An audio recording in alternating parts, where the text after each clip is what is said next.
اچھا علی بھائی، آئی وی ایف اور آئی او اے جو ٹریٹمنٹ ہے ایک مرد اور عورت کے سپرم کو ملا کے بچہ پیدا کرنا، اس کے بارے میں شرعی حکم کیا ہے؟ اور ابھی ٹیکنالوجی یہ بھی ہے کہ آپ اپنی مرضی سے جنس بھی سلیکٹ کر سکتے ہیں، لڑکا یا لڑکی. جی کریں، ضرور کریں. جائز ہے کہ ناجائز؟ جی کیوں ناجائز کیوں ہوگا؟ ناجائز کہنے کے لیے کوئی دلیل چاہیے.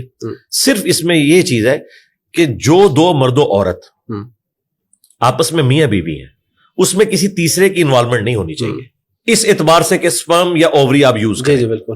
تیسرے کی انوالومنٹ یہ ہو سکتی ہے کہ یہاں سے سپرم لیا، یہاں سے اووری، اور اس کو ملا کے کسی کنٹرول انوائرمنٹ میں رکھا، اور جب وہ میچور ہو جائے ایمبریو اور دوبارہ سے وہاں رکھ دیا، بالکل ٹھیک ہے، لیکن رکھنا ادھر ہی ہے. ٹھیک ہے، کسی تیسری عورت کا والا معاملہ نہ ہو، تو پھر کوئی حرج نہیں ہے. یہ اللہ تعالیٰ نے آپ کو ٹیکنالوجی دی ہے، آپ اسے یوٹیلائز کریں. دیکھیں نبی علیہ السلام اس معاملے میں اتنے ٹالریٹ کرنے والے تھے کہ بخاری مسلم میں حدیث موجود ہے، نبی علیہ السلام نے فرمایا کہ شفا 3 چیزوں میں ہے، شہد کے اندر، اور کپنگ کے اندر، اور داغ لگوانے کے اندر. لیکن نبی علیہ السلام نے فرمایا میں تمہیں داغ لگانے سے منع کرتا ہوں. لیکن مسلم شریف میں 2 حدیثیں اوپر تلے کہ ایک صحابی کو جب تیر لگا ان کا خون نہیں رکتا تھا، تو نبی علیہ السلام نے اپنے مبارک ہاتھوں سے داغ لگایا. یعنی وہ منع کرنا حرمت کے درجے میں نہیں تھا، پریفریبل تھا. وہ داغ یہ ہوتا ہے کہ وہ لوہے کی کوئی گرم کر کے نا سلاخ اس پہ لگائی جاتی ہے، وہاں سے گوشت روسٹ ہو جاتا ہے، پھر خون نکلنا بند ہو جاتا ہے. یہ جب چور کے بھی ہاتھ کاٹتے ہیں نا تو فوراً اسے گرم تیل میں ڈالا جاتا ہے، ادروائز تو اگر وہ خون نکلتا رہے تو وہ تو ڈیتھ ہو جائے گی اس کی، فوراً خون لاس ہو جائے گا. تو نبی صلی اللہ علیہ وسلم اتنا ٹالریٹ فرماتے تھے. مسلم شریف میں اوپر تلے 4 احادیث ہیں، اور ان کے اوپر پتہ ہے ہیڈنگ کیا ہے؟ نبی علیہ السلام کی اطاعت کن کاموں میں واجب ہے اور کن میں واجب نہیں. اندازہ کریں، اتنی حیران کن یہ ہیڈنگ ہے چیپٹر کی. اس کے اندر آپ حدیثیں پڑھیں، 4 حدیثیں ہیں. نبی علیہ السلام کے مبارک زمانے میں نر اور مادہ کے کھجور کا ملاپ کروایا جاتا تھا اچھی فصل لینے کے لیے. نبی علیہ السلام وہاں سے گزرے، آپ نے فرمایا یہ کیوں کرتے ہیں؟ ان کا اچھی فصل کے لیے. آپ نے فرمایا اگر یہ نہ کرو تو، بس اتنا کہا. انہوں نے اسے نبی علیہ السلام کا حکم مان لیا، ان کی فصل کم ہو گئی. وہ شکایت لے کے حضور کے پاس آ گئے، کہا یا رسول اللہ ہماری تو فصل کم ہو گئی ہے.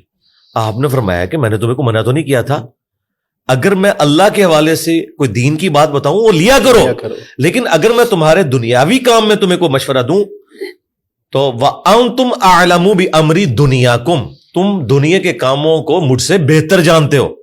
ایڈا جگرا چاہیے گل کرنے واسطے سرکار. بے شک اتنے مولوی نو مسئلہ نہ پتا ہوئے تو جھوٹا مسئلہ بنا کے دس دینا ہے. اور ہمارے پروفٹ وہ ہیں جو یہ کہہ رہے ہیں کہ دنیا کے کاموں کو تم مجھ سے بہتر سمجھتے ہو. اس لیے اس کے اوپر باب باندھا گیا کہ کن کاموں میں نبی علیہ السلام کی آپ نے اطاعت واجب ہے، کس میں نہیں ہے. یعنی آپ دنیاوی امور میں کوئی بات کریں، ظاہر نبی علیہ السلام کا تو ایکسپیرینس نہیں ہے، آپ کا ایکسپیرینس تو بھیڑ بکریاں چرانے میں ٹھیک ہے، لیکن جو آپ نے اپنے ایکسپیرینس میں چیز نہیں لائی بھی اور دوسرے کو ایکسپیرینس ہے، تو نبی علیہ السلام کوئی اور محسوس نہیں کرتے تھے اس بارے میں کہ اپنے نالج کو آپ انہانس کریں اس سے، اور پھر ان معاملات کو ڈسکس کر کے. آپ دیکھیں حضرت سلمان نے فارسی سے مشورہ کیا ہے، انہوں نے خندق کھودنے کا مشورہ دیا. جی بے شک. تو نبی علیہ السلام کوئی نیچے ہو گیا اس کی وجہ سے؟ آپ مشورہ کرتے تھے صحابہ کرام سے کہ بتاؤ ہمیں کیا اب کرنا ہے، اس معاملے میں کیا کرنا چاہیے. تو لیڈر وہ ہوتا ہے جو اپنی لیڈرشپ کو سائڈ پہ رکھتے ہوئے ان معاملات میں اپنے ساتھیوں کو ساتھ لے کے چلے. اور قرآن میں ہے نبی علیہ السلام کو اللہ تعالیٰ نے حکم دیا، غزوہ احد کے موقع پر صحابہ کے غلط مشورے کی وجہ سے یہ فتح شکست میں بدلی تھی. نبی علیہ السلام کی مرضی نہیں تھی کہ مدینے سے نکل کے دفاع کیا جائے، لیکن وہ پرجوش تھے، انہوں نے کہا ٹھیک ہے اکثریت کی رائے ہے یہ. اس کے باوجود پلس وہ جو 50 تیر اندازوں کو بخاری میں آتا ہے، نبی علیہ السلام فرمایا تھا کہ چیل کوے ہمارا گوشت بھی اٹھائے نا، تم نے نہیں یہ درہ چھوڑنا. اس سے زیادہ کوئی سمجھا سکتا تھا، لیکن پھر بھی انہوں نے درہ چھوڑ دیا. 15 رہ گئے، 35 نے چھوڑ دیا. اور وہ خالد بن ولید نے پیچھے سے آگے حملہ کیا، حضور کے بھی داں شہید ہو گئے، آپ کی شہادت کی خبر مشہور ہوگی.